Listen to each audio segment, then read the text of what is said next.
Dans ce podcast vidéo, nous allons nous intéresser à la Seconde Guerre mondiale comme guerre d'anéantissement. Il va s'agir avant tout de rappeler les différentes étapes du conflit, la chronologie du conflit, en essayant d'insister sur les principales phases. Tout d'abord, rappelons quelques éléments sur le contexte. Le contexte, c'est bien entendu les années 30, et si l'on évoque les années 30, et bien entendu, on ne peut que constater la montée en puissance d'un nouveau type d'État qui est l'État totalitaire. Les États totalitaires s'affirment véritablement en Europe, montent en puissance, on pourrait quasiment parler de démocratie assiégée à l'époque.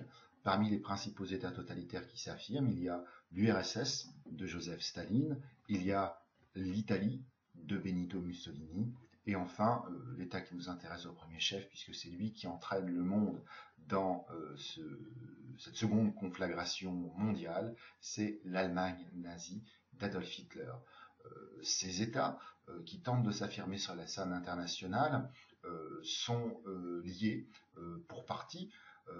Il y a tout d'abord une alliance entre l'Italie et l'Allemagne que l'on appelle l'Axe Rome-Berlin, ensuite un peu plus tard le pacte d'acier. Il y a aussi un pacte de non-agression qui est signé entre l'URSS et l'Allemagne, un pacte de non-agression qui est signé in extremis dans les semaines précédant le conflit. Et durant les années 30, on assiste à une montée des tensions avec, au cœur de cette montée des tensions, l'Allemagne nazie d'Adolf Hitler. Cela se passe en plusieurs étapes. Nous avons déjà évoqué le programme d'Adolf Hitler. Il a tout un volet territorial puisque Adolf Hitler souhaite construire un empire pour cette race qu'il dépeint comme la race des seigneurs, la race aryenne. Cela passe tout d'abord par la remise en cause des clauses du traité de Versailles. Traité de Versailles qui avait réglé la question de la paix au lendemain de la Première Guerre mondiale.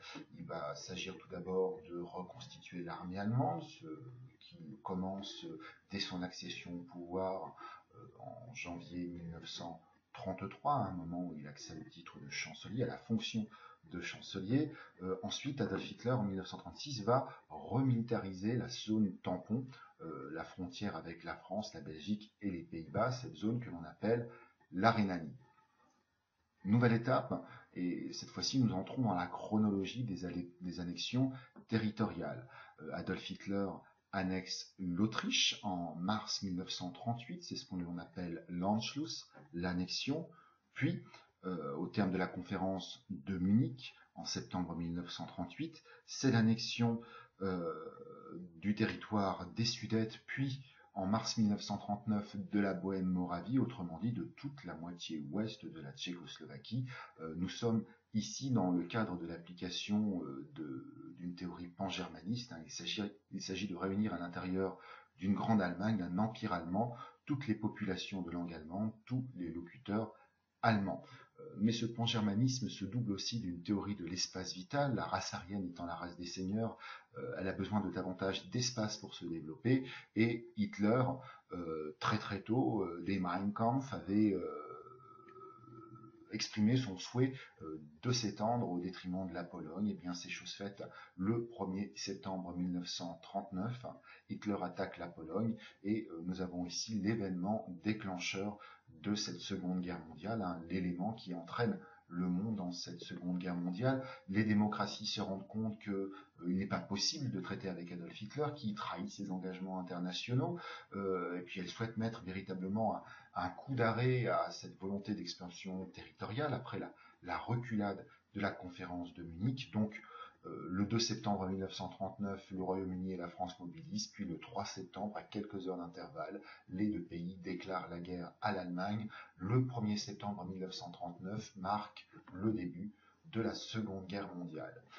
Voyons voir maintenant ces principales étapes. Nous distinguerons deux grandes étapes dans cette Seconde Guerre mondiale, 1939-1942, 1942-1945, grossièrement.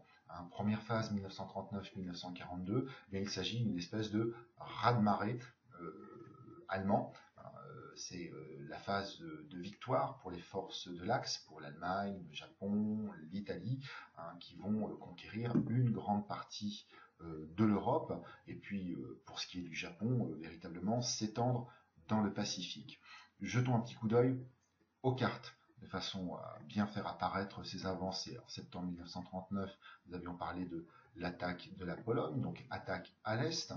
Ensuite, l'Allemagne va se tourner vers les États du nord de l'Europe, notamment vers la Norvège. Il s'agit d'assurer son approvisionnement en matériaux clés, en pétrole, en minerais de fer. Ce sont des matières stratégiques dans le cadre d'un conflit. Le 10 mai 1940, c'est l'attaque à l'ouest, avec une armée allemande qui envahit le Pays-Bas, la Belgique, tout le nord de la France, la zone libre étant ensuite alliée à l'Allemagne. Et puis en juin 1941, c'est la rupture du pacte de non-agression et l'attaque de l'URSS. En 1942, on pourrait dire que l'Axe domine très très largement l'Europe. La plupart des États sont soit occupés, soit annexés, soit alliés à l'Axe, et seuls 2 États résistent encore. D'un côté, le Royaume-Uni, qui est confronté à des bombardements incessants. C'est une île qui subit pour toutes les agglomérations de sa partie sud le Blitz, c'est-à-dire des bombardements constants de l'armée allemande. Et puis il y a de l'autre côté l'URSS, l'URSS qui est en mauvaise posture puisque l'armée allemande a avancé à l'intérieur du territoire sur plus de 500 km et les troupes allemandes s'arrêtent aux alentours de 1942 sur une ligne qui relie grossièrement ces 3 grandes agglomérations, Leningrad, Moscou et Stalingrad. Passons maintenant à la guerre dans le Pacifique.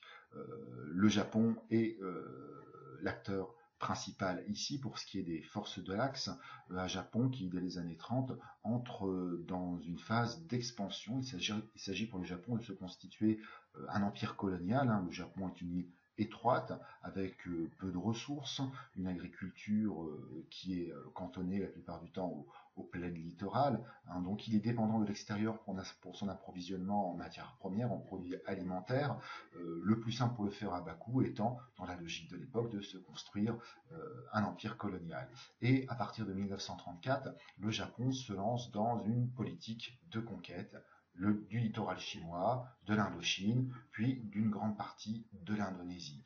Le problème étant que le rempart à l'expansion japonaise dans le Pacifique, c'est bien entendu les États-Unis, et il va falloir, pour le Japon, s'il souhaite poursuivre cette stratégie de conquête, bien éliminer les États-Unis du Pacifique, et c'est ce qu'il tente de faire le 7 décembre 1941, lorsque l'aviation japonaise attaque la base américaine de Pearl Harbor et anéantit une grande partie de la flotte américaine présente dans le Pacifique.